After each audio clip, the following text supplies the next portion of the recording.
The Great Pig Escape. Written and illustrated by Eileen Christelow. Bert and Ethel lived on a small farm. They grew the best lettuce, peas, tomato, corn, and turnips for miles around. One day, when they were out hoeing weeds, Bert said, "I've been thinking we should raise a few pigs." "Sounds like trouble to me," said Ethel. "I'd rather stick to turnips." But Bert bought 6 little piglets anyway. "They look like more trouble than turnips," said Ethel, "but they are kind of cute." "They won't be cute for long," said Bert. 8 months from now, they'll be pork chops, so don't go falling in love with them." "Shh," said Ethel. "You shouldn't say things like that. You'll upset them." Over the next few months, the piglets grew into pigs. They spent their days grubbing, rooting, snuffling, and wallowing, and they grew fatter every week. One day, when the pigs were slurping up their slop, Bert said to Ethel, "I think these pigs are big enough to sell at the market tomorrow." "Shh," said Ethel. "They'll hear you." Sure enough, the pigs stopped slurping. "Oink," said one. "Oink," squealed another. That night, there was a lot of oinking in the pig pen. "What's gotten into those pigs?" grumbled Bert. "Sounds like they're planning something," said Ethel. "Don't be ridiculous," said Bert. The next morning, the pigs ran this way and that way. They oinked and they squealed and they shrieked. Bert and Ethel had to ask the neighbors to help them load the pigs into the back of the truck. "Where did you put the bolt that locks the tailgate?" panted Ethel. "On the ground," puffed Bert. "I don't see it," said Ethel. No one could find the bolt. They had to tie the tailgates together with rope.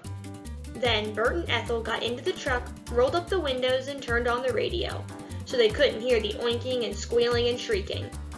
They also couldn't hear the pigs chewing on the rope. As they bumped and rattled down the road toward town, the rope snapped. The tailgates flapped open, but Bert and Ethel didn't notice. At the edge of town, Bert and Ethel stopped for gas at Thelma's garage. The radio was still rocking and rolling and wailing, and the pigs were still oinking and squealing. No one noticed when 2 pigs scrambled from the back of the truck and scooted under a nearby fence. Bert and Ethel made another quick stop at the food co-op for sodas and sandwiches. On the other side of town, Bert and Ethel had to stop at a train crossing while a long freight train clattered by. "It's going to take all day to get these pigs to the market," grumbled Bert. "Maybe you should check on them," said Ethel. "No need," said Bert. "I'm sure they're fine." When they finally arrived at the auction yard, Bert got out of the truck and went to check on the pigs. "They're gone!" he cried. "What?" said Ethel. "The pigs!" shouted Bert. "They got away!" He jumped back into the truck and they hightailed it back down the road to look for the pigs. At the railroad crossing, Bert and Ethel saw 2 hitchhikers. "Have you seen any pigs around here?" called Ethel. The 2 hitchhikers grunted and shook their heads from side to side. Bert and Ethel tore into town and parked the truck. No one at the food co-op or at Rose's second-hand clothes had seen any pigs. "But I'd like to find the person who took the clothes off my sidewalk display," said Rose.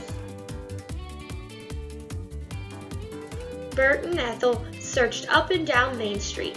They asked everyone they saw, "Have you seen our pigs?" Ethel stopped at Thelma's garage. "I haven't seen any pigs," Thelma said, "but someone just stole the wash off my line, including my favorite dress with the purple flowers." Bert met the farmer from over by the railroad crossing. "I haven't seen any pigs," said the farmer, "but I'm looking for the scoundrel who took the clothes off my scarecrows." Pretty soon, people all over town were helping to look for the missing hats, pants, dresses, shirts, and pigs. Ethel searched down by the bus station. "You don't usually see pigs around here," said the bus driver, "but I'll keep an eye out for them." As he was talking to Ethel, several passengers slipped onto the bus without tickets. No one could find the hats, pants, dresses, shirts, or pigs. "How can 6 pigs just disappear?" groaned Bert. "I told you they were planning something," said Ethel. "Impossible," Bert said. "They're only pigs." Bert and Ethel looked for the pigs for several more weeks. They advertised in the paper. They put up signs, but no one had seen their pigs. Finally, one day when they were having coffee in town, Bert said to Ethel, "I've had it with pigs. From now on, I'm sticking with vegetables." "We can grow some fine turnips in the pig pen," said Ethel. Then, one day several months later, the post office received a large box from Florida addressed to the people with missing hats, pants, dresses, shirts, and pigs. Bert and Ethel hurried down to the post office. The people who were missing clothes were already there. "Well, I'll be," said Thelma. "Here's my dress with the purple flowers. Washed, ironed, and folded neat as can be. Now who can figure that?" "What do you have for the people missing pigs?" asked Bert. "Just a postcard," said the postmaster. "Who sent us a postcard?" said Ethel. On the front of the postcard was a picture of a sunset on a Florida beach. On the other side it said, "Oink!" for Bert and Ethel.